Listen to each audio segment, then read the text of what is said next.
Madhava counter சொன்ன சேஷாத்ரி சுவாமிகளோட பேரன், தட்சணாமூர்த்தி சுவாமிகளோட பையன், அடியேன் சரவண சாஸ்திரிகள். ஓ, நீங்க தான் மடப்பள்ளி சரவணனா? ஒரு சின்ன காம்ப்ளிமெண்ட் வாங்கிக்கங்க. பொண்ணுக்கு பொதுவா பூ தான் கொடுப்பாங்க, இவன் என்ன புளியோதரை கொடுக்குறானேன்னு பாக்குறீங்களா? திருப்பதியிலேருந்து வரவங்க லட்டு கொடுப்பாங்க, திருநெல்வேலியிலேருந்து வரவங்க அல்வா கொடுப்பாங்க, மணப்பாறையிலேருந்து வரவங்க முறுக்கு கொடுப்பாங்க. நான் மடப்பள்ளியிலேருந்து வரேன், அதான் உங்களுக்கு பிடிச்ச புளியோதரை. பார்க்கறதுக்கு சின்ன வயசு பொண்ணா இருக்கீங்க, ஆனா வெளில எல்லாம் உங்களும் அமிர்தம் பாட்டிங்கிறாங்களே. ஐயோ, நான் அமிர்தவள்ளி பாட்டி இல்ல. ஓ, அப்போ நீ மகாலட்சுமி, இந்த வீட்டுல வேலை செய்யற. மாதவ கவுண்டர் சொன்னாரா?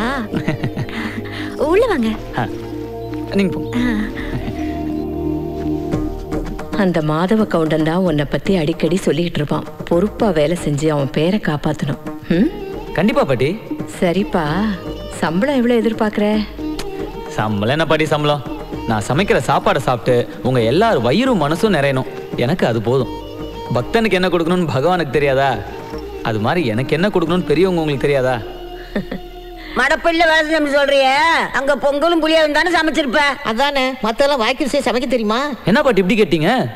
நீங்க சொல்றத பார்த்தா கோயிலுக்கு வந்து கும்பிடுறவங்க கஷ்டம் தான் முருகனுக்கு தெரியும், மற்றவங்க கஷ்டம்லாம் தெரியாதுங்கிற மாதிரிலாம் இருக்கு. உங்களுக்கு என்ன வேணும்னு சொல்லுங்க. செட்டிநாடு வத்த குழம்பு, திருநெல்வேலி வெங்காய சாம்பார், மதுரை மிளகு ரசம் அரை நொடியில் அசத்திடுறேன். நமக்கு வாய் மட்டும் பேசாது, கையும் பேசும். அதெல்லாம் சரி, சாப்பாட்டுல உப்பு புளி காரம் எல்லாம் அளவா இருக்கணும். ஏன்னா நாங்கெல்லாம் வயசான. ஐயோ, நீ ஏன்பா இதெல்லாம் செய்யற? இருக்கட்டும் பாட்டி, பேர இந்த இடத்துல இருந்தா செய்ய மாட்டாரா? ஒன்னும் கவலைப்படாதீங்க. இந்த இருமல்லாம் இளங்கப்பம் தான். இளங்கப்பங்கிறது ஒரு மாதிரியான சளி. சுக்கு, மிளகு, மல்லி, கருப்பட்டி, இது கூட ஒரு டம்ளர் தண்ணியை விட்டு அரை டம்ளரா காய்ச்சி தரேன். இந்த சளிலாம் பறந்து போகும்.